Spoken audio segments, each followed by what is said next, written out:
This channel does not promote any violent, harmful, or illegal activities. All content provided by this channel is meant for an educational purpose only.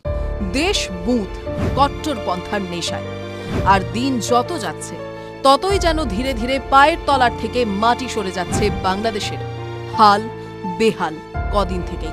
কদিন থেকেই ডলারের তুলনায় হু হু করে পড়ে যাচ্ছিল বাংলাদেশি টাকার দাম। এবার একেবারে যেন সব রেকর্ড ভেঙে গেল। বাংলাদেশের ডলারের দাম সর্বোচ্চ সীমা ছাড়িয়েছে। সোজা কথায় শুধুই টালমাটাল নয়, চরম শঙ্কার মধ্যে বাংলাদেশের অর্থনীতি। সূত্রের খবর, সে দেশে ১৩০ টাকা পর্যন্ত দাম উঠেছে মার্কিন ডলারের। খোলা বাজারের দাম আরও বেশি। মনে করা হচ্ছে রমজানে ডলারের দাম উঠতে পারে ১৪৫ থেকে ১৫০ টাকায়। তথ্য বলছে বর্তমানে দক্ষিণ এশিয়ার দেশগুলির মধ্যে সবথেকে বেশি মুদ্রাস্ফীতি দেখা যাচ্ছে বাংলাদেশে।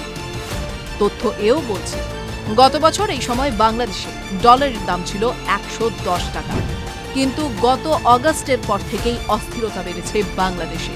ছাপ পড়েছে অর্থনীতিতে।